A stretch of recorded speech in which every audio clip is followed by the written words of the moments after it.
At the time when this story began, I could never have imagined where it would lead. I made many mistakes through it, stemming both from my autism spectrum disorder and from genuine character flaws within my control, but I've come out of it wiser and aware that if I'm not careful, I'll again be preyed on by people like the guy I encountered. A long time ago, I entered this scene of radical organizing. One of the first guys we took into our group stood out in that he was possessed by an overwhelming zeal and enthusiasm. His passion was infectious and made me and my best friend within the group come to like him a lot. He was the most charismatic person we had ever seen, always cracking jokes, making speeches that reflected our beliefs, and telling interesting stories about his past. But before long, we began to see the downsides to his intense personality. First, it was relatively benign things, like him spanking his kids or him keeping his German Shepherd in an inhumane little cage for the vast majority of the day. Then it was the indications that he was a bit of a loose cannon, like when he blew up at one group member and excluded them from his home for a disagreement that could otherwise have been manageable. Then it was weird quirks, like him telling the same prison, gang, and fight stories 5 times over in an attempt to make us view him as a macho badass.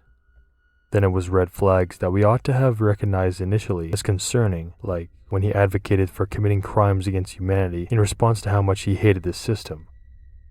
He once took me for a ride in his truck, and casually said he hopes for nuclear missiles to drop on the United States, just so that we can see a real change in this country. He had ways of meeting people by supposed coincidence, with my friend saying he once had him basically sneak up behind him on the street. There were also sketchy things about his past, like how he used to want to become a Green Beret so that he could rack up a bunch of kills for the USA, before he supposedly became a dedicated left-wing activist. At a certain point, his latent desire for violence escalated to the point where he threatened to fight someone on social media who we were having an argument with. Supposedly it was about defending me, but it was clearly nothing more than a macho gang-banging outburst, which was bad optics to say the least, so my friend told him to hold off on doing things like that. Then the cycle of drama started. He left our group, and at the same time intensified his efforts to become close to me. He started regularly taking me on rides, inviting me to hang out at his apartment, and going on hikes with me. He and his family knew how to party, and I was having fun, but all the while there was this weird undercurrent to it.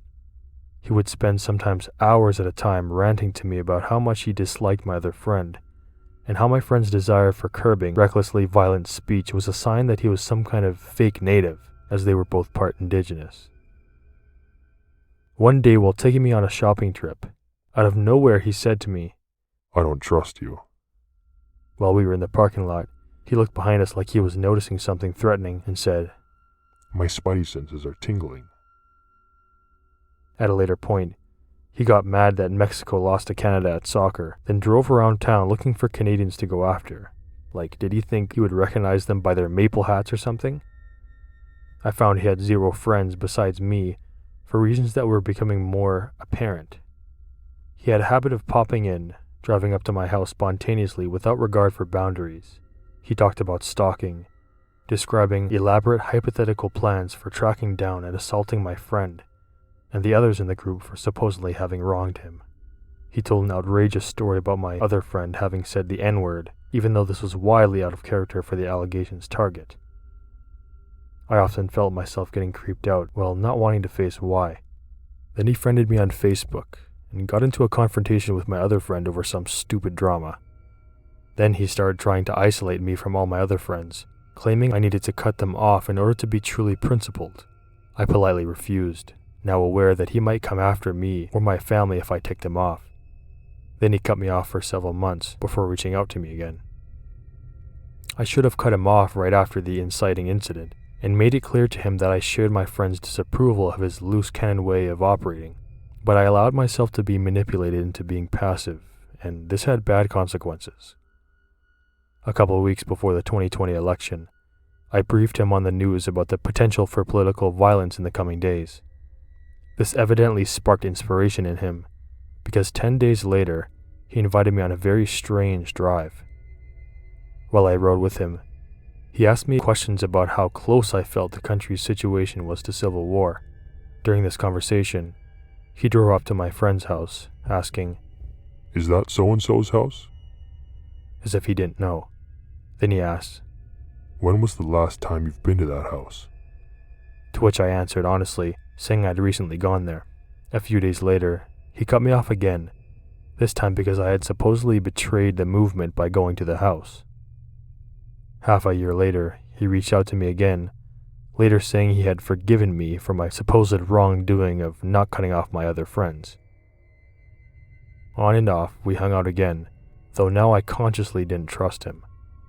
But he always had ways of charming me, relating with me about topics I'm passionate about, and building up my self-confidence through encouraging banter.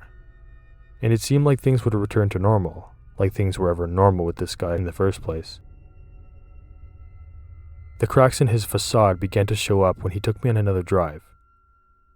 He didn't pull up to my friend's house this time, but he explained the thought process behind why he had done so previously. He said he was asking me for information on the present political tensions so that he could decide whether the 2020 election was the right moment to go on a murder spree. He described a scenario where he would drive me across the area and take me to help him pick off individuals he felt had to go. He then told a story where he had caught his old girlfriend throwing a party without him, pulled out a knife, and went after one of the guys. "The Halloween music was playing in my mind," he said. He then described a scene where he got within an inch of stabbing his target before the poor dude's car kicked into gear at the last second. I was more concerned than ever, of course, but I was always more inclined than ever to appease him to keep myself safe. That was another mistake of mine. A few weeks later, he texted me a link to a gore video saying, "These things happen in war. If you can't handle this, war is not for you." It wasn't until I talked about this incident to my other friend, the one who got targeted with the N-word accusation, that I was made to realize just how dangerous of a situation I was in. According to my friend, those kinds of videos are extremely illegal, a claim that I found was mistaken upon further research when it comes to the specific kind of content this guy shared, but nonetheless shook me in the moment. And as my friend concluded, these attempts to pull me into destructive acts wouldn't end here. Sure enough, the guy at one point basically described how he would screw me over, saying, "If you and I ever go to prison for beating someone up, the Nazis will be trying to recruit you." I've since cut him off, which was as easy as finally making it clear that I did not appreciate the way he had defended me by threatening violence against someone in a sensitive public context. I said to him that I'm capable of defending myself, which applies to my current situation, where I'll likely have to pepper spray him if I ever meet him out and about. While freaking out at me, he demanded that I clear his name, but there's nothing I could ever say that will clear his name at this point.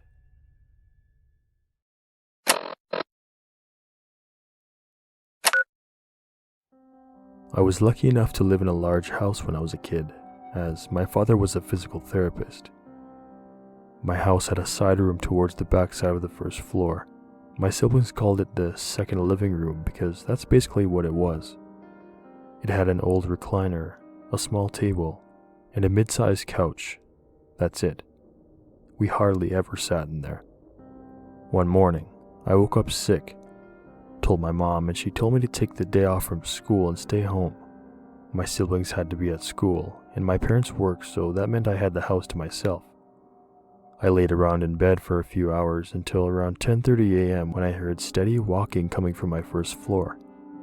I thought nothing of it at first, as I assumed maybe my mom went in late like she did sometimes. I needed something to eat anyway, so I stood up and went downstairs to the kitchen. I made it about 3 feet in front of my kitchen's walk-in doorway when I locked eyes with, not my mom, but a 6-foot-tall man wearing raggy and ripped-up clothes. I was frozen in fear. I just stood there. It was only for a few seconds, but it felt like hours had passed. The guy just stood there and watched me too. No expression or anything. I eventually pulled myself out of the shock and bolted from my bedroom upstairs. I didn't hear him following me, but I got into my bedroom and locked the door and moved my dresser in front of it anyway. I pulled out my phone and, instead of calling 911 like I should have done, I called my mom. I screamed into the phone, telling her someone was in the house trying to kill me. She told me not to leave my room for any reason and to call the police, so I did. 15 minutes later, the police finally show up, as I could see through my bedroom window. I watched them enter the house before I left the room to run down to them for safety. I told them everything that happened. They did a quick search of the home and found nothing. Not a single person or broken window or door. My parents both came home shortly after and were absolutely furious that the guy was not caught. I was extremely angry as well, but also relieved I was alive. The police began packing their things, but as one of the last officers was on the way out, he noticed a Walmart bag sticking out from under the couch. It was that damn couch in the side room. And well, what do you know? We found hundreds of trash bags and week-old rotting food under the couch, along with some other personal items like wipes, water bottles, and even a bag of piss. A fucking bag of piss. Whoever that man in the kitchen was had been living under our couch for weeks. I can't comprehend how none of my family members smelt any of the garbage that was piled up under there the entire time. The fact that he never made a single noise under there also baffles the hell out of me. We've since cleaned that room out completely and turned it into a breakfast nook with wooden chairs so no more shitheads can break in and find free housing in them. I go off to college in a few months, so I won't have to live in fear of that incident happening again much longer. But I still think about it every time I wake up with a cough.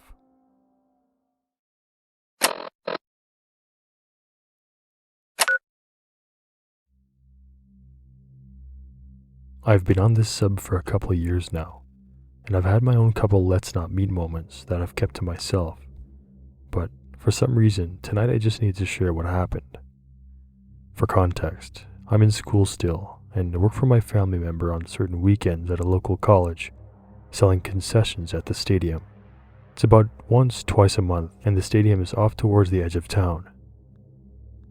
It's Friday night. I had just gotten out of school, and I had to go straight to work. I get to work for 4 hours, as it's a half shift tonight, and my boss/aunt tells me we need more spoons for tomorrow's event. We sell ice cream, and these events have like 5,000 plus people at them. I say okay, and that I'd grab them on my way home. The only store open with heavy-duty spoons is all the way on the other side of town, but I wanted to go and meet up with some of my friends and mess around. I decided to take the faster but more sketchy way around the outskirts of town. I live in a bipolar weather state, and it snowed last night, but I figured the roads would be fine enough, even if they weren't plowed. I take off to the store, and the first 5 minutes go by with nothing wrong. I haven't seen a single car or any buildings the entire time, but keep in mind it's approaching 9 p.m. and I'm on the outskirts of town, so no one really takes this way in case they really have to. All of a sudden, I see something in the corner of my eye, and it looks like a man, roughly 5'8" I'd say, wearing shorts, a t-shirt, and a backwards-facing cap. He's in the ditch, walking in snow while it's 10 degrees out. My first thought is to pull over, but I'm on the phone with my mom at the time, and she warns me not to, as some bad things have happened before in this town. For example, a couple of years ago, a college girl was kidnapped and found dead rolled up in a rug in 2014. I consider stopping, but for some reason I tell myself not to. I wasn't really worried about anything, as I'm a young dude driving a big pickup truck. Last type of person anyone would want to harm, right? I pass the man, going about 40 miles per hour. I drive not even 500 feet past him, and immediately, a car that I did not see at all before turns on and pulls out of a field entrance off the road and starts to follow me. At first, I thought because of my attention being directed to the man in the ditch, I didn't see any road and that's where they came from. But I later found out that there was not a road there. Now, again, I'm not super worried. I've watched my fair share of crime movies and read plenty of stories on this sub, and I didn't feel like it was a threat yet. I start to approach the town again and have to take some turns to get where I'm going. I turn left, and the car turns left. I turn right, and the car turns right. I go around a roundabout and skip my turn and go twice as fast as no one was there, and the car follows. At this point, I start to worry a little, but I'm thinking maybe they just need to go to the store also. I then pull up to a stop sign, and I turn without my turn signal. The car follows. Now, at this point, I should have went straight to the police station, but I still didn't think much of it, as I'm 2 miles from the store where plenty of people will be. I take a few more turns, and the car continues to follow me.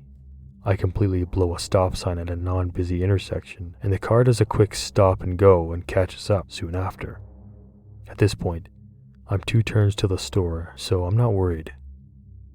I turn into the store, and the car turns also.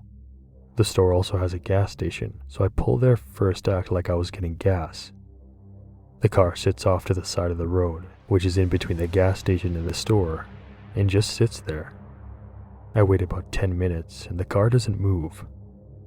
At this point, I start to get worried, as I'm a young kid alone at night near the bad side of town. I call my friends that I'm supposed to meet up with later on, and give them the license plate for the worst case scenario, and then I take off to the store. I cross the street, and the car comes straight behind me. Now I'm freaking out, not knowing if I should call the cops or not. I go and park as close as possible to the store, and the car parks 3 rows behind me, plus a couple more down. It's getting late at this point, and the store is closing soon, and there's only a couple others in the lot. I then turn my truck back on, and switch parking spaces on the complete opposite side of the lot, get out, and quickly bolt to the store. I'm not super overweight, but I'm not skinny either. I'm about 6'1" and 200 pounds. Who would want anything to do with me? I get spoons, but I continue to walk around the store, just wasting time. As I'm walking back outside, I go to call my friends, but my phone is dead. I look out the sliding doors of the entrance, and I suddenly see a white van parked next to my driver's side. Looks like no one's in it, but the back windows are covered and it's running. Big red flag. I run to customer service and explain everything, but they think I'm some young kid just messing around. When I was driving, I didn't see the original follow car, and there was no way in hell I was going outside with that van parked next to my truck. After waiting what seemed like hours, which in reality was 30 minutes, the van pulls forward, and the original car appears from the side of the building. At this point, I was standing in a Starbucks that was located in the store, looking out the window at the 2 drivers talking. They then drove off. I wait another 10 minutes and dash outside. I speed to my friend's house, and when I get there, I park in his garage. My one buddy then asked me a question which made my heart sink. "Hey, why is there a big orange mark on your tire?" When I was inside, the follow car must have marked my tire. After inspecting the rest of my truck, we find a small pipe dropped in the bed of my truck, surrounded by snow. It was about 2 inches wide and I'd say about 18 inches long, wrapped in duct tape. It was definitely not mine. After initially discovering it, I tried to laugh it off, but later that night while everyone was asleep and I had time to think back on the situation a bit, I couldn't help but think what would have happened if I would have walked outside while they were still parked next to me. I've always been sort of ego boosted on the fact that I'm a chubby fat dude that no one would want to mess with. But after tonight, I realize anyone can be targeted, so creepy men who followed me all night and waited by my truck, let's not meet.